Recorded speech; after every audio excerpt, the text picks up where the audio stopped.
1988 সালে 12 অক্টোবরের বিচরণে শহীদ সিপিএমের সামনের সারির নেতা ছাত্রমণি দেববর্মার ছেলে রামহরি দেববর্মার নেতৃত্বে কুড়ি পরিবারের 70 ভোটার যোগ দিলেন বিজেপি দলে।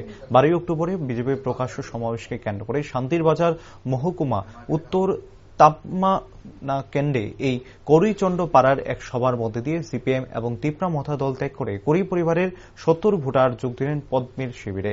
নবাগতদের দলীয় পতাকা হাতে তুলে দিয়ে বরণ করে নেন বিচন্ড কলসি কেন্দ্রের এমডিসি সঞ্জীব প্রিয়াং, শান্তির বাজার মণ্ডলের সাধারণ সম্পাদক মম্বু মগ সহ অন্যান্যরা। বামফ্রন্টের জননেতা শহীদ ছাত্রমণি দেববর্মার ছেলে রামহরি দেববর্মা এখানকার বামফ্রন্টের নীতি দলের আদর্শর পাশাপাশি নেতাদের প্রতি চরম ক্ষোভে এবং বামফ্রন্টের দলের প্রতি অসন্তুষ্টি প্রকাশ করেন। প্রশ্ন তুলেন, এটা কি বামফ্রন্টের নীতি আদর্শ ছিল? পাশাপাশি বিজেপির মণ্ডল সাধারণ সম্পাদক মম্বু মগ আলোচনা করতে গিয়ে বলেন, বীরচন্দ্র বনু শহীদদের এই বদ্ধভূমি দেখিয়ে একটা বামের শাসন করেছিল 25 বছর এ রাজ্যে, কিন্তু শহীদ পরিবারগুলো পেল না তাদের যোগ্য সম্মান, পেল না তাদের অধিকার, বঞ্চিত করা হয়েছে সরকারি সুযোগ সুবিধা থেকে। অথচ শান্তিরবাজার মহকুমার বাম নেতারা হয়েছেন আঙ্গুল ফুলে কলা গাছ। তাই দেরিতে হলেও মানুষ বুঝতে পেরেছে এই বিজেপি সরকার জনগণের সরকার, এই সরকার উন্নয়নের সরকার। প্রথমে সবাইকে নমস্কার। আজকে ভারতীয় জনতা পার্টি 36 শান্তিবাজার মন্ডল কমিটির অন্তর্গত 6 নং বুথে আজকে করইচন্ড পাড়ায় মাননীয় রামহরি দেববর্মা মহাশয়ের বাসভবনে আজকে 20 পরিবারে 70 ভোটার মোথা এবং বিভিন্ন দল ছেড়ে ভারতীয় জনতা পার্টিতে সামিল হয়েছেন।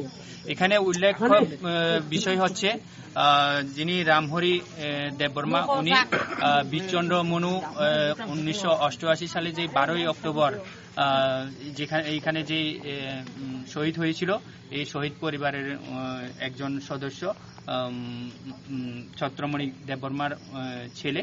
উনি আজকে আমাদের ভারতীয় জনতা পার্টিতে সামিল হয়েছেন। পাশাপাশি এই পাড়াতে যারা ওনার নেতৃত্বে যারা ভারতীয় জনতা পার্টিতে জয়েন করেছেন, তারা দীর্ঘদিন সিপিএম সমর্থিত ছিলেন এবং দেশে বিধানসভা নির্বাচনে তারা মোথার সাপোর্ট করেছিল। তো আজকে ওনারা বুঝতে পেরেছে যে আসলে গত 23 বিধানসভা নির্বাচনে জনজাতিদের আবেগ নিয়ে রাজনীতি খেলা হয়েছিল। তারা এখন সেটা উপলব্ধি করতে পেরে আজকে কিন্তু তারা ভারতীয় জনতা পার্টিতে সামিল হয়েছেন।